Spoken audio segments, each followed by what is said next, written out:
Friends, എല്ലാവർക്കും സമാസ് dream വേൾഡിലേക്ക് സ്വാഗതം. നമ്മളിന്ന് തയ്യാറാക്കുന്നത് സദ്യ സ്പെഷ്യൽ ഒരു പഴം പ്രഥമനാണ്. അപ്പോൾ ഈ ഒരു പഴം പ്രഥമൻ തയ്യാറാക്കാനായിട്ട് ഞാനിവിടെ കുറച്ച് നേന്ത്രപ്പഴം എടുത്തു വെച്ചിട്ടുണ്ട്. ഇതിലേക്ക് ഞാനൊരു 4-5 നേന്ത്രപ്പഴമാണ് എടുക്കുന്നത്.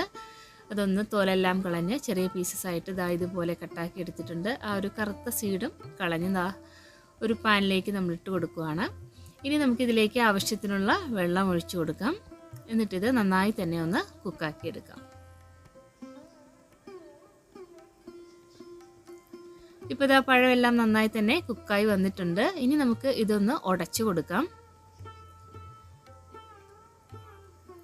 നന്നായിട്ടൊന്ന് ഉടച്ചതിന് ശേഷം ചൂടെല്ലാം മാറിയതിന് ശേഷം നമുക്കിത് നല്ലതുപോലെ ഒന്ന് അരച്ചെടുത്തിട്ട് വരാം. അടുത്തതായിട്ട് നമുക്ക് ഇതിലേക്കുള്ള ശർക്കരപ്പാനിയാണ് തയ്യാറാക്കേണ്ടത്. ഇതിലേക്ക് ഞാനൊരു 500 ഗ്രാമോളം ശർക്കര എടുത്തിട്ടുണ്ട്. ഇത് നമുക്ക് നന്നായി തന്നെ ഒന്ന് മെൽറ്റാക്കി എടുക്കാം. ഇതിലേക്ക് ആവശ്യത്തിനുള്ള വെള്ളം ഒഴിച്ചിട്ട് നന്നായി ഒന്ന് മെൽറ്റാക്കി എടുക്കാം. അടുത്തതായിട്ട് നല്ലൊരു ചൂട് കട്ടിയുള്ള പാത്രത്തിലേക്ക് നമുക്ക് 1 ടേബിൾ സ്പൂൺ നെയ്യ് ഒഴിച്ചു കൊടുക്കാം. എന്നിട്ടിത് എല്ലാ ഭാഗത്തേക്കും ഒന്ന് ചുറ്റിച്ചൂടെ കൊടുക്കാം. നെയ്യൊന്ന് മെൽറ്റായി വന്നതിന് ശേഷം നമ്മൾ നേരത്തെ തയ്യാറാക്കി വെച്ചിട്ടുള്ള പഴം അരച്ചെടുത്ത മിക്സാണിത്. ഇത് നമുക്കിതിലേക്ക് ചേർത്ത് കൊടുക്കാം.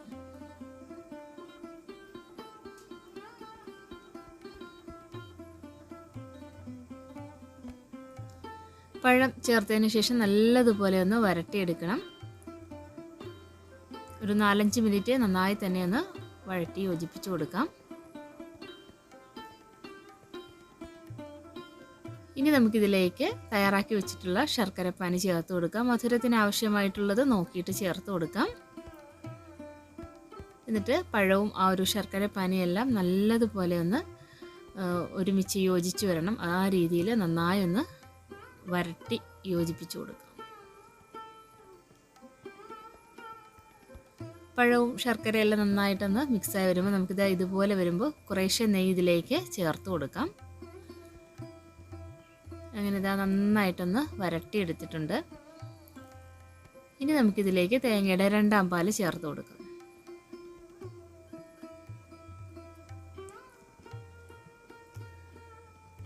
രണ്ടാം പാല് ചേർത്തതിന് ശേഷം നല്ലതുപോലെ ഒന്ന് മിക്സാക്കി കൊടുക്കാം.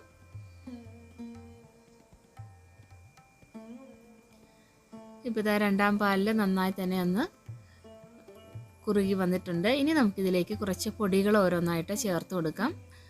ഇതിലേക്ക് ഞാനൊരു 1/4 ടീസ്പൂൺ ഏലക്ക പൗഡർ, ഒരു 1/4 ടീസ്പൂൺ ചെറിയ ജീരകം പൊടിച്ചത്, ഒരു 1/4 ടീസ്പൂൺ ചുക്ക്, ഇത്രയും ചേർത്തിട്ട് നന്നായി തന്നെ ഒന്ന് മിക്സാക്കി കൊടുക്കാം.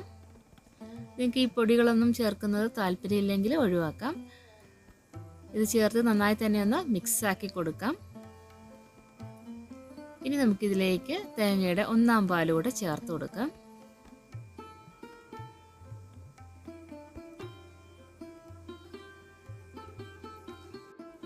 ഇനി നമുക്കിത് നന്നായി ഒന്ന് മിക്സാക്കി വാങ്ങി വയ്ക്കാം. ഇനി ഇതിലേക്കൊന്ന് താളിച്ച് ചേർത്ത് കൊടുക്കാൻ കുറച്ച് കാഷ്യൂ നട്ട്സും തേങ്ങാക്കൊത്തും മുന്തിരിയൊക്കെ എടുത്ത് വെച്ചിട്ടുണ്ട്. ഒരു പാനിലേക്ക് നമുക്ക് കുറച്ച് നെയ്യ് ഒഴിച്ചു കൊടുക്കാം. നെയ്യൊന്ന് നന്നായിട്ട് മെൽറ്റായി വരുമ്പോൾ നമുക്കിതിലേക്ക് നേരത്തെ തന്നെ തയ്യാറാക്കി വെച്ചിട്ടുള്ള കുറച്ച് തേങ്ങാക്കൊത്ത് ചേർത്ത് കൊടുക്കാം.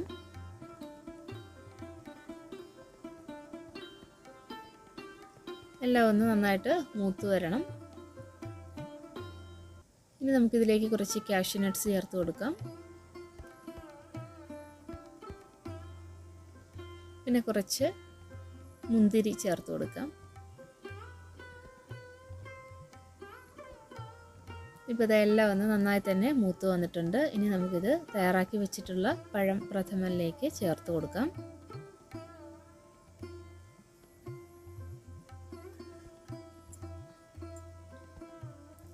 ഇപ്പോൾ ഇതാ വളരെ ടേസ്റ്റി ആയിട്ടുള്ള സദ്യ സ്പെഷ്യൽ പഴം പ്രഥമനിവിടെ തയ്യാറായിട്ടുണ്ട്. വളരെ എളുപ്പം തന്നെ നമുക്ക് ഈ ഒരു പഴം പ്രഥമൻ തയ്യാറാക്കിയെടുക്കാം. അപ്പോൾ നിങ്ങൾ ഇതുവരേക്കും ഇങ്ങനെ പഴം പ്രഥമൻ തയ്യാറാക്കി നോക്കിയിട്ടില്ലെങ്കിൽ എല്ലാവരും ട്രൈ ചെയ്ത് നോക്കണേ. വളരെ ടേസ്റ്റി ആയിട്ടുള്ളൊരു പ്രഥമൻ റെസിപ്പിയാണിത്. അപ്പോൾ ഇന്നത്തെ ഈ ഒരു വീഡിയോ നിങ്ങൾക്ക് ഇഷ്ടമായി എന്ന് വിചാരിക്കുന്നു. പുതിയൊരു വീഡിയോയും വിശേഷങ്ങളും വിഭവങ്ങളും ഒക്കെ ആയിട്ട് വീണ്ടും കാണാം. വീഡിയോസൊക്കെ കണ്ടിഷ്ടമാവുകയാണെങ്കിൽ ലൈക്ക് തരാനൊന്നും മറന്നു പോരുതേ. Please like and share, comment, subscribe my channel. Thank U.